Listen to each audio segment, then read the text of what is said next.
जय श्री कृष्णा, जय श्री राधे।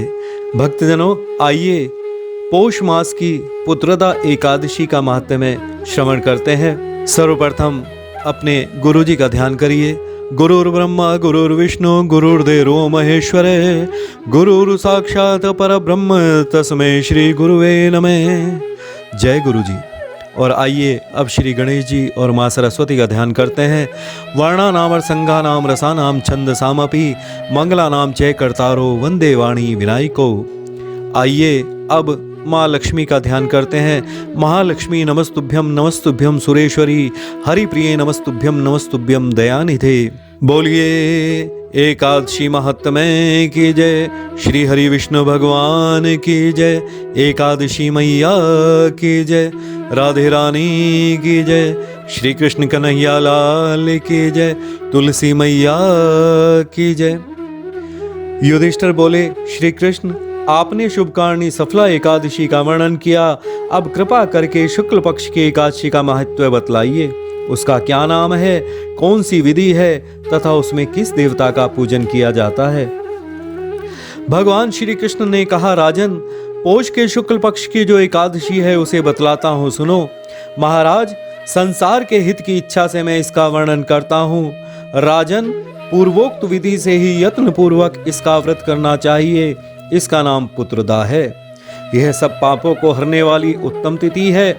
समस्त कामनाओं तथा सिद्धियों के दाता भगवान नारायण इस तिथि के अधिदेवता हैं। चराचर प्राणियों सहित समस्त त्रिलोकी में इससे बढ़कर दूसरी कोई तिथि नहीं है। पूर्व काल की बात है, भद्रावती पुरी में राजा सुकेतुमान राज्य करते थे। उनकी रानी का नाम चंपा था। राजा को बहुत समय तक कोई वंशधर पुत्र नहीं प्राप्त हुआ, इसलिए दोनों पति पत्नी सदा चिंता और शोक में डूबे रहते थे। राजा के पितर उनके दिए हुए जल को शोकोच्छ्वास से गर्म करके पीते थे। राजा के बाद कोई ऐसा दिखाई नहीं देता जो हम लोगों का तर्पण करेगा, यह सोच सोच कर पितर दुखी रहते थे। एक दिन राजा घोड़े पर सवार हो गहन वन में चले गए। पुरोहित आदि किसी को भी इस बात का पता नहीं था। मृग और पक्षियों से सेवित उस सघन कानन में राजा भ्रमण करने लगे। मार्ग में कहीं सियार की बोली सुनाई पड़ती थी तो कहीं उल्लुओं की। जहां तहां रीछ और मृग दृष्टिगोचर हो रहे थे। इस प्रकार घूम घूम कर राजा वन की शोभा देख रहे थे। इतने में दोपहर हो गया। राजा को भूख और प्यास सताने लगी। वे जल की खोज में इधर उधर दौड़ने लगे। किसी पुण्य के प्रभाव से उन्हें एक उत्तम सरोवर दिखाई दिया, जिसके समीप मुनियों के बहुत से आश्रम थे। शोभाशाली नरेश ने उन आश्रमों की ओर देखा। उस समय शुभ की सूचना देने वाले शकुन होने लगे।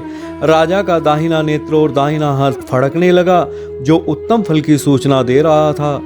सरोवर के तट पर बहुत से मुनि वेद पाठ कर रहे थे। उन्हें देखकर राजा को बड़ा हर्ष हुआ। वे घोड़े से उतरकर मुनियों के सामने खड़े हो गए और पृथक पृथक उन सब की वंदना करने लगे। वे मुनि उत्तम व्रत का पालन करने वाले थे।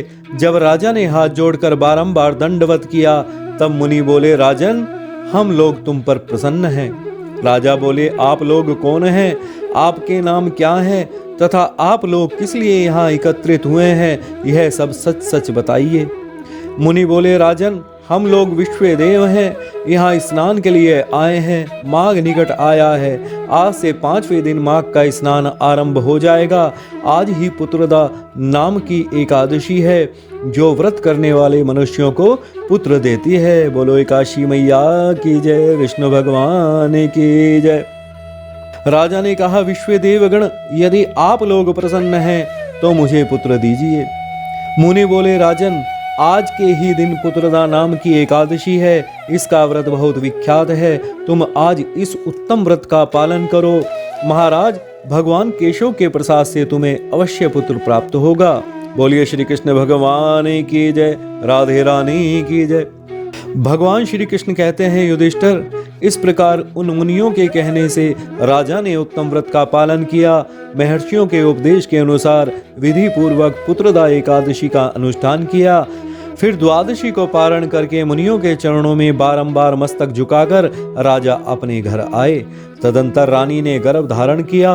प्रसव काल आने पर पुण्य कर्मा राजा को तेजस्वी पुत्र प्राप्त हुआ, जिसने अपने गुणों से पिता को संतुष्ट कर दिया। वह प्रजाओं का पालक हुआ।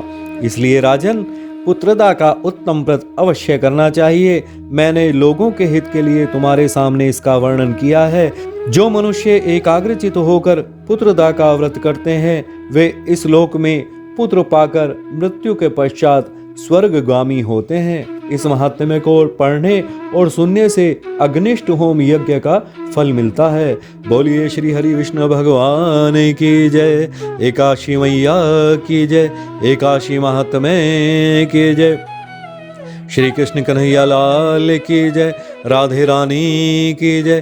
तुलसी मैया की जय। एकादशी के दिन भगवान विष्णु की श्रद्धा पूर्वक और विधि पूर्वक पूजा करने, व्रत करने और व्रत कथा श्रवण से ही, यानी व्रत कथा महात्म्य श्रवण से ही एकादशी के फल का पुण्य मिलता है। एकादशी का व्रत करने से श्री हरि की कृपा प्राप्त होती है। भगवान विष्णु प्रसन्न होकर व्यक्ति की सभी मनोकामनाएं पूर्ण करते हैं और मृत्यु के बाद मोक्ष की प्राप्ति होती है। जो लोग एकादशी का व्रत रख रहे हैं, व्रत रखने से पहले उसके नियमों के बारे में जान लेना जरूरी है, क्योंकि शास्त्रों के अनुसार नियम पूर्वक व्रत न करने से व्रत का फल नहीं मिलता। तो आइए जान ले एकादशी के दिन क्या करें और क्या नहीं करें। मान्यता है कि एकादशी का व्रत करने से एक दिन पहले से ही प्याज, लहसुन, मसूर की दाल, बैंगन, जौ आदि का सेवन न करें। शास्त्रों के अनुसार कोई भी व्रत करने के लिए मन, वचन और कर्म की शुद्धि जरूरी है। ऐसे में अपनी वाणी या कर्म से किसी भी व्यक्ति को दुख न दें। साथ ही इस दिन किसी के बारे में बुरा न सोचें। अगर किसी के बारे में बुरा सोचा है या किसी व्यक्ति को दुख दिया है तो कृष्ण वंदे जगत गुरुम कहकर अपनी क्षमा प्रार्थना करें प्रभु से। एकादशी व्रत से एक दिन पहले से ही तामसिक भोजन न करें और शराब से भी दूर ही रहें। एकादशी को व्रत रखने के साथ व्रत कथा का श्रवण, यानी महात्म्य का पाठ का श्रवण करना जरूरी होता है। एकादशी व्रत पूजन के दौरान महात्म्य का पाठ अवश्य करें। एकादशी में व्रत का पारण भी नियम पूर्वक करना बहुत जरूरी है। सही व्रत के पारण के बाद ही पूर्ण व्रत माना जाता है। एकादशी से अगले दिन भगवान विष्णु की पूजा और दान के बाद व्रत पारण कर लें। मान्यता है कि एकादशी के व्रत के दिन बाल कटाना, दाढ़ी बनाना, नाखून काटना आदि नहीं करना चाहिए। इसी दिन दूसरे व्यक्तियों से प्राप्त अन्न नहीं खाना चाहिए। बता दें कि एकादशी के दिन फूल, पत्ते आदि नहीं तोड़ने चाहिए। ऐसी स्थिति में तुलसी जी के दल, यानी तुलसी के पत्तों को पहले ही तोड़कर रख लें और हो सके तो रात्रि जागरण कर लें, क्योंकि भगवान श्री विष्णु जी ने श्री नारद जी को अपना निवास बताते हुए कहा था कि हे नारद, मैं न तो वैकुंठ में ही रहता हूँ और न योगियों के हृदय में रहता हूँ। मैं तो वही रहता हूँ जहाँ मेरे भक्त प्रेमाकुल होकर मेरे नाम का संकीर्तन किया करते हैं। और यदि आप अपने घर परिवार में खुशहाली चाहते हैं तो एकादशी के दिन व्रत पूजन करने के साथ साथ ये एक दो उपाय और कर लें। ये विशेष उपाय से जीवन की सभी परेशानियां खत्म हो जाएंगी और आपका भाग्य चमक उठेगा। एकादशी के दिन सूर्योदय से पहले तो उठ ही जाएं और स्नान के बाद राधा कृष्ण के मंदिर में जाएं और वहां गेंदे की माला भगवान को अर्पित करें। ये उपाय आपके जीवन में चली आ रही धन से संबंधित सभी परेशानी दूर कर देगा। यदि आपके जीवन में सुख समृद्धि नहीं है तो एकादशी के दिन पीले चंदन या केसर में गुलाब जल मिलाकर माथे पर टीका लगाना चाहिए। एकादशी पर भगवान विष्णु की पूजा में पीले रंग के फूल ही प्रयोग करें। इससे आपके मन की आस पूर्ण होगी। जय जय श्री राधे, जय श्री कृष्ण। इस दिन भगवान विष्णु को पीले रंग के फल, कपड़े व अनाज अर्पित करें। इसके बाद ये सभी चीजें गरीबों को दान कर देने चाहिए। ये उपाय आपकी किस्मत को जगा देगा।